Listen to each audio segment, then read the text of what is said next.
Coach, how tough is a loss like that early in the season, and how have you noticed the team bouncing back here in the last couple days?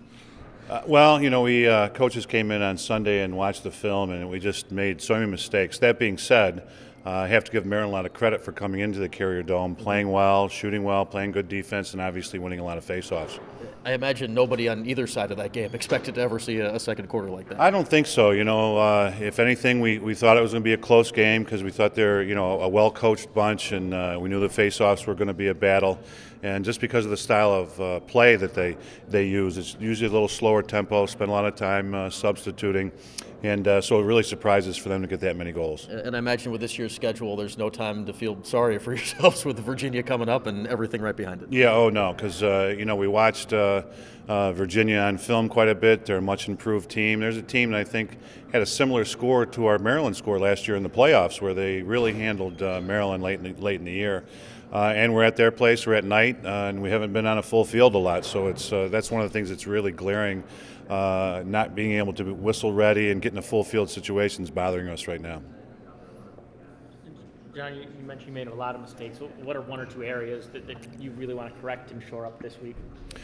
Well, we've got to, we're gonna try some things face-off wise. We just got to keep plugging at that. We brought in, we had like 7, 8 guys trying face-offs in the fall, and we narrowed it down to a few guys for this spring. So we just got to keep working at that end of the field. And defensively, we made a ton of mistakes defensively. Didn't shoot well in the game. We can't blame it all on one end of the field. We did have some very good opportunities, some one-on-ones, and missed those against Maryland, against a good goaltender, giving them some credit too. But it wasn't just one end of the field. At both ends of the fields, we need to get better. Is it slides, packages that you need to work in on defense, or are there guys that you want to rotate into the mix? Well, it was just mental errors, to leave guys open on the doorstep. It's one thing if we have to slide, but we have to have other people covering for the second and third slide, covering up the inside, and it made it difficult because they started to shoot well from the outside. Now we felt like we had to get stretched, so we kind of found ourselves going back and forth between covering the inside and covering the outside. They scored, I think, once or twice. We switched it up, went to a zone defense to try to slow the tempo down, and we got some quick whistles, so they got some easy shots, one-on-one with a goaltender because we weren't ready to go. So there's a lot of things we need to work on. Coach, you have Maryland this week, Virginia next week. Is that kind of a testament to how good the ACC really is, knowing that you're really not going to get a break? Oh, you won't. Not in the ACC. No way. Everybody's very good. I think the rankings showed it. You had everybody in the top 10, 11, whatever it was in the preseason, and I think they all deserve to be there except for us right now. Is it good to have a bounce-back game like that? Another great team in Virginia? Yeah, I think so.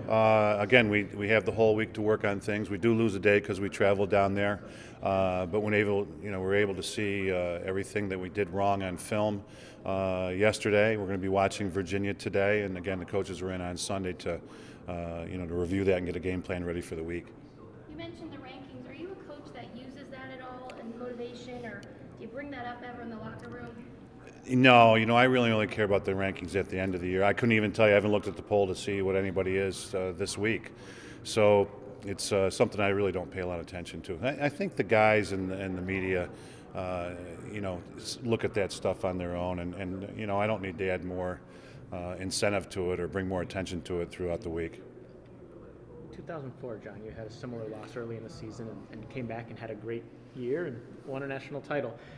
Did anything change after that loss, or was that a one-time blip and a poor performance? Well, I've seen it over the years. You lose a game by a goal, or you win a game by a goal, and you might not pay as much attention to it. But when you find a game like this where you lose that much by that much at home, you really, as coaches, really tend to dive into it and try to look at every aspect of the game and see where we went wrong. And okay, we lost some faceoffs, but to give up that many goals in the second quarter and the third quarter, even with the possessions they had, it shouldn't have happened. Do you remember that turnaround and coming off that game? Do you remember what changed? Or is that too long ago? I don't recall that. I think you tend to pay more attention to the little things and you take one game at a time.